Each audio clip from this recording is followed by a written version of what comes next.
Assalamualaikum warahmatullahi wabarakatuh. Kepada yang terhormat Bapak Muhammad Ali Mustafak MAG selaku dosen pengampu mata kuliah akhlak dan tasawuf, kami dari kelompok 1 yang beranggotakan saya sendiri, Alfionina Maya Amalia dan Ian Zulki Pratama, Julhamonangan Siregar. Izinkanlah kami pada kesempatan kali ini untuk mempresentasikan hasil kerja kelompok kami yang berjudul Akhlak Tercela, yang meliputi Ittiba al-Hawa, Hubbu al-Dunya, Ujub, al-Riya, Sum'ah, dan al-Takabur. Mula-mula kita membahas mengenai Ittiba al-Hawa. Ittiba al-Hawa berasal dari dua akar kata, yaitu ittiba yang berasal dari bahasa Arab artinya mengikuti, sedangkan hawa diartikan sebagai hawa nafsu. Jadi dapat disimpulkan bahwa ittiba al-hawa adalah perilaku yang mengikuti hawa nafsu. Menurut pendapat Kiai Haji Ahmad Rifai ini, sejalan dengan firman Allah dalam surat Syad ayat 26, yang artinya, janganlah kamu mengikuti hawa nafsu, karena ia menyesatkanmu dari jalan Allah. Sesungguhnya orang-orang yang sesat dari jalan Allah akan mendapatkan siksa yang sangat pedih karena mereka melupakan dari hari perhitungan. Materi yang selanjutnya atau materi yang kedua adalah hubu al-dunya. Secara terminologi, hubu al-dunya artinya cinta terhadap dunia. Secara etimologi, hubu al-dunya artinya perasaan cinta yang berlebih terhadap semua hal yang berbau materi, terutama harta benda. Rasulullah SAW sampai risau jikalau umatnya terkena hubu al-dunya. Rasulullah SAW bersabda, "Demi Allah, bukan kemiskinan yang aku khawatirkan akan menimpa diri kalian. Akan tetapi, aku khawatir jika dunia ini dibentangkan untuk kalian, sebagaimana ia dibentangkan untuk orang-orang sebelum kalian, sehingga kalian berlomba sebagaimana mereka berlomba. Dan akhirnya kalian hancur sebagaimana mereka hancur." Hadis riwayat Bukhari Muslim. Menurut buku Keutamaan dan Rahasia Tawakal oleh Nakhrawi, banyak bahaya yang ditimbulkan dari hubu al-dunya. Di antaranya yang pertama, membuat manusia lalai melaksanakan ibadah seperti sholat, puasa, dan sedekah. Yang kedua, jika seorang telah dikuasai hatinya oleh iblis, maka ia akan menjadi lemah. Iblis akan membolak-balikkan hatinya seperti anak kecil yang sedang bermain bola. Yang ketiga, menimbulkan berbagai penyakit hati lainnya seperti rakus, tamak, bangga, angkuh, dan pamer terhadap apapun yang dimiliki. Materi yang ketiga adalah ujub.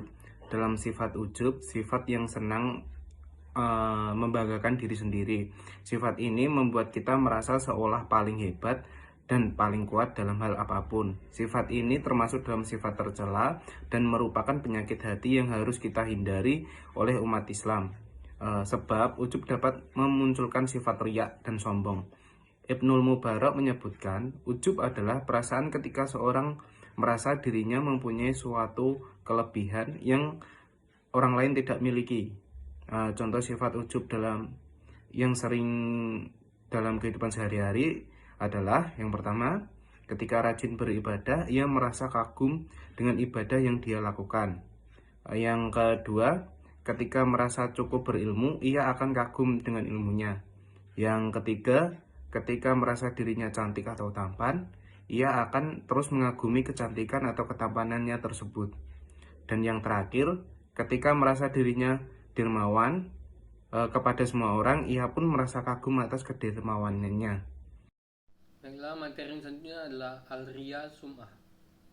Riya adalah memperlihatkan amal, dan sum'ah lebih berarti memperdengarkan amal.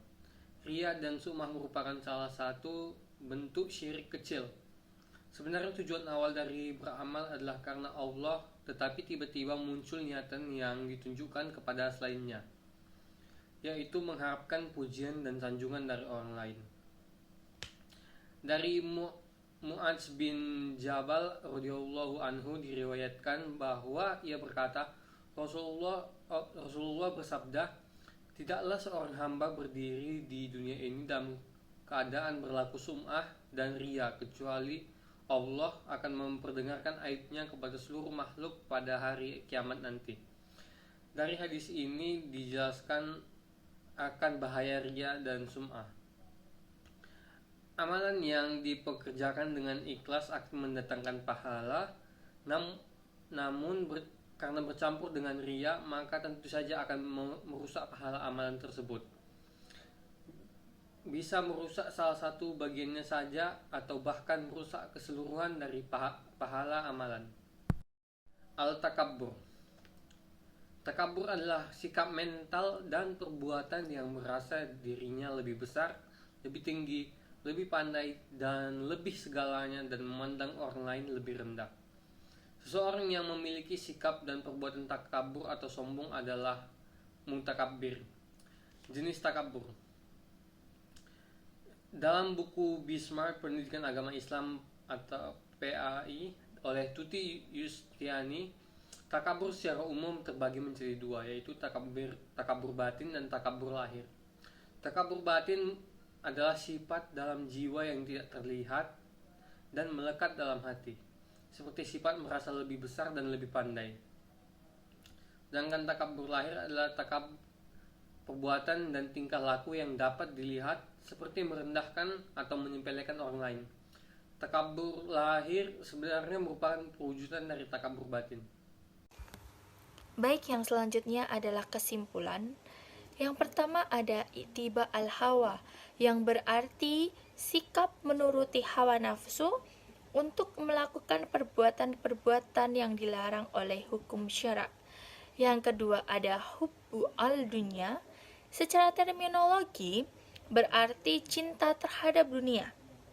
Sedangkan secara etimologi berarti perasaan cinta yang berlebihan terhadap semua hal yang berbau materi, terutama pada harta benda. Yang ketiga ada ujub, yaitu sifat yang senang membanggakan diri sendiri.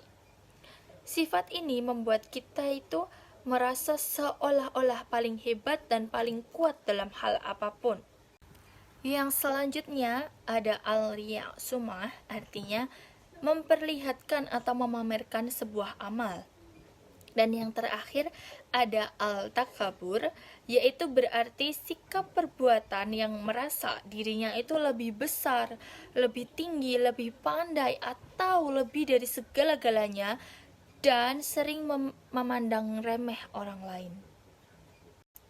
Baik, itu tadi materi-materi yang dapat kami sampaikan. Kurang lebihnya kami mohon maaf. Wabillahi taufik wal hidayah. Wassalamualaikum warahmatullahi wabarakatuh. Thank you.